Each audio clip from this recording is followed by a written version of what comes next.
प्रभु के अलावा इस संसार में आप अपनी आत्मा, अपने दिल, अपने प्रेम को कहीं मत लगाइए। भगवान सार्थक है। नारद मुनि भी यही बात कहते, बोले मैंने पृथ्वी की परिक्रमा नहीं, हर जगह का परिक्रमा किया, लेकिन मुझे कहीं भी भगवान को मानने वाले व्यक्ति नहीं मिले। पुष्करम चा प्रयागम चा काशिम गोदावरीम तथा। और मैं कहा पहुंचा, बोले हरि क्षेत्रम कुरुक्षेत्रम श्रीरंगम सेतु वंदनम। मैं हरि क्षेत्र पहुंचा, कुरुक्षेत्र पहुंचा, और इसके बाद जब मेरा मन कहीं नहीं लगा तो मैं पवित्र वृंदावन की धरा पर पहुंच गया। और वृंदावन में जाकर के मैंने यमुना नदी पर मैं खड़ा हो गया। यमुना नदी पर मैं खड़ा हुआ, मैंने देखा कि एक युवती है, उसके दाएं और बाएं बगल में दो पुत्र लेटे हुए हैं, और वो जवान नहीं है, वो वृद्ध है, वृद्धावस्था के पुत्र हैं। उनको देख करके मैं बड़ा चिंतित हो गया। अब मैंने सोचा कि देवी के पास जाऊं कि ना जाऊं, मन में विचार किया। फिर मन बोला जाओ, फिर मन बोला ना जाओ, फिर मन बोला जाओ, फिर मन बोला ना जाओ। जाने ना जाने की स्थिति बनने लगी। अंततो गत्वा मैं देवी के पास जाकर के और वहां से वापस लौट करके अपने घर पर आ गया। जहां मैं लौट करके घर आने लगा, वैसे ही मुझे भक्ति देवी ने तुरंत रोका। भो भो साधु क्षणम तिष्ठा मच्चिंता मपि नाशया दर्शनम तव लोकस्या सर्वथा गहरम परम। रोक लिया, साधु जी 1 मिनट ठहर जाइए। रुका लिया, मैं रुक गया। मैंने पूछा, देवी मेरे 1 क्षण रुकने से क्या हो जाएगा? तब भक्ति देवी ने कहा, सुनो प्रभु, साधु को 1 क्षण मिल जाए, साधु का क्षण और अन्न का कण, ये दोनों बड़े कीमती होते। जात ना पूछो साधु की, वो पूछ लीजिए हो गया। साधु की कोई जात नहीं होती। साधु तो संत है, संत जो विरक्त हो चुका हो, उसकी कोई जात नहीं होती। भक्ति महारानी से नारद मुनि ने पूछा, बोले देवी मैं भी आपसे बात करने के लिए काफी समय से बैठा था, मेरे मन में विचार था मैं आपसे बात करूं, लेकिन मैं कर नहीं पा रहा था। अब मेरी बात करने का समय आ गया तो मैं जरूर करूंगा। देवी एक बात बताओ, आपके जो ये दाएं और बाएं बगल में 2 पुत्र लेटे हुए हैं, आखिरकार ये कौन है? देवी की बातों को सुनकर के भक्ति देवी ने अपना परिचय देना शुरू कर दिया। अहम भक्तिरित्ख्याता इमौ में तनयौ मनो ज्ञान वैराग्य नामानो काल योगेन जर्जरो। अहम भक्तिरित्ख्याता, मेरा नाम भक्ति है, और मेरे जो दाएं बाएं बगल में पुत्र लेटे हैं ज्ञान और वैराग्य हैं। और सुनिए साहब, उत्पन्ना दिवणे साम वृद्धिम कर्नाटके गता कुचित कुचिन महाराष्ट्र गुर्जरे जीर्णताम गता। मेरा जन्म दिवण देश में हुआ, पालन पोषण मेरा, वृद्धि मेरी कर्नाटक में हुई, और खेली बड़ी हुई मैं महाराष्ट्र में, और गुजरात में आते आते मैं जीर्ण शीर्ण हो गई। अच्छा, भगवान हर व्यक्ति को समय देता है। भगवान प्रत्येक व्यक्ति को जीवन जीने का समय देता है, जीवन का एक निरूपण देता है। भगवान हर व्यक्ति को जीवन में सार्थकता बनाना चाहता है, ये भगवान का नियम है। भगवान चाहता है हर व्यक्ति अच्छा हो, भगवान चाहता है हर व्यक्ति सच्चा हो। और ध्यान रखना, जब समय निकल जाता है ना, तब पछताने से हमें जीवन में कुछ नहीं होता। समय निकलने के बाद हम पछताएंगे। एक बात बताओ, ये जो दिन हमारे जीवन का निकल गया, क्या ये लौट करके आएगा? हम आप सबको सचेत करना चाहते हैं।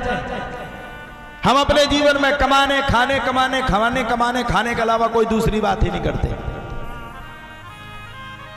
और किसके लिए जोड़ते? संतान के लिए।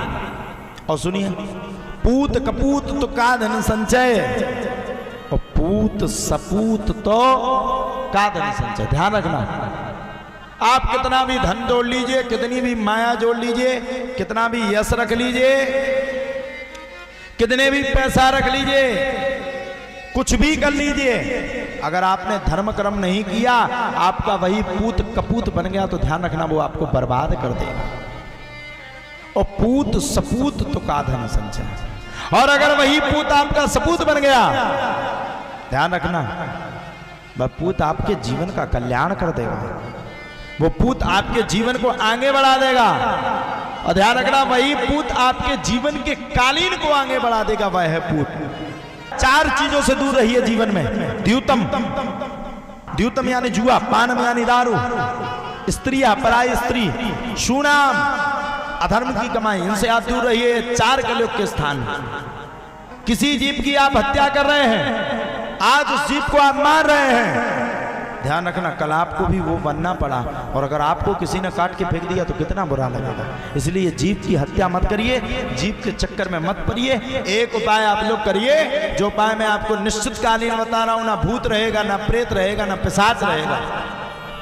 प्रतिदिन अपने घर में सुबह उठिए, सुबह उठ करके एक पीतल के लोटे में जल भर करके, थोड़ा सा गंगा जल डाल करके, और उसमें रोली डाल करके, और थोड़े से चावल डाल करके, और 1 रुपए का सिक्का डाल करके 21 बार ओम नमः शिवाय कह करके मंदिर में जा करके उस जल को चढ़ाइए। मेरी गारंटी, भूत प्रेत तो करोड़ों कोसों दूर तक आपसे दूर भागते रहेंगे।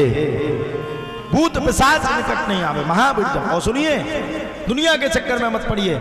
ना से इस दुनिया का कोई रोग हो, रोग हरे सब पीरा, और जपत निरंतर हनुमत बीरा। अब ऐसा नहीं कि किसी की मृत्यु आ गई हो, किसी की डेट ही एक्सपायर हो गई हो, तुम उसको टांग के लिया, बोले महाराज तुम्हें तो कहा था ना से रोग हरे सब पीरा।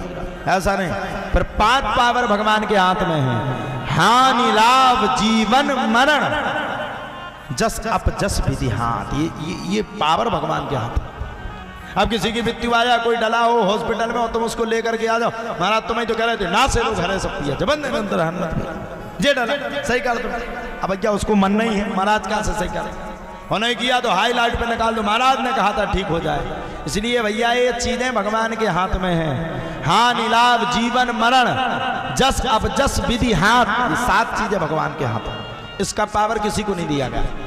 तो नारद मुनि ने पूछा, देवी ने बता दिया, बोले अभी तक मेरे पुत्र जवान नहीं हुए। नारद मुनि ने पूरे प्रयास कर लिए, पुत्रों को जवान करने के लिए नारद मुनि ने पूरी ताकत लगा दी। 4 वेद 6 शास्त्र 17 पुराण सुना दिया, समस्त ग्रंथ समस्त चीजों को सुना दिया। इसके बाद भी नारद मुनि के अनुसार, कथन अनुसार भक्ति के दोनों पुत्र जवान नहीं हुए। अब क्या किया जाए भैया। नारद मुनि बोले भैया मैं तो परेशान हो गया, सो हैरान होकर के 32 साल में बैठा हूं, अब क्या करूं। नारद मुनि से ऋषियों ने कहा, बोले नारद मुनि जो तुम्हें करना चाहिए वो तुमने किया नहीं, और जो नहीं करना चाहिए वो तुमने कर लिया। बोले क्यों। बोले व्यक्ति को हुआ वो पी लिया, और लगा दो इंजेक्शन मलेरिया का, वो तो मर ही जाएगा। नारद मुनि ने सब कुछ बताया।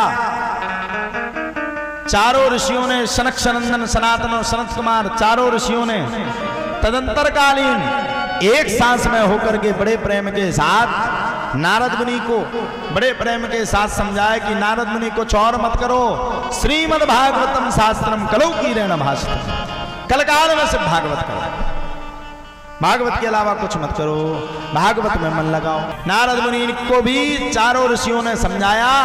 सिणु नारद वक्ष्यामो विनम्राय विवेकिने, गंगा द्वार समीपे तू तटमानंद नामकम।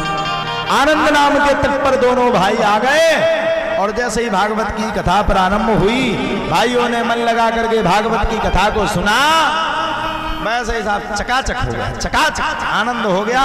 दोनों भाई अपने आप जवान हो गए। और भक्ति महारानी खड़े होकर के नृत्य करने लगी। भक्ति सुतौ तौ तरुणी गृहीत्वा प्रेमई के रूपा सहसा विरासी, और श्री कृष्ण गोविंद हरे मुरारी नाथेति नामानि मुहुर्वदन्ति। भक्ति महारानी ने खूब नृत्य किया। सबने पूछा देवी अब कहाँ जाएं। बोले अब कहीं मत जाओ, भक्तों के हृदय में विराजमान हो जाओ। भक्ति महारानी हृदय में विराजमान हो गई।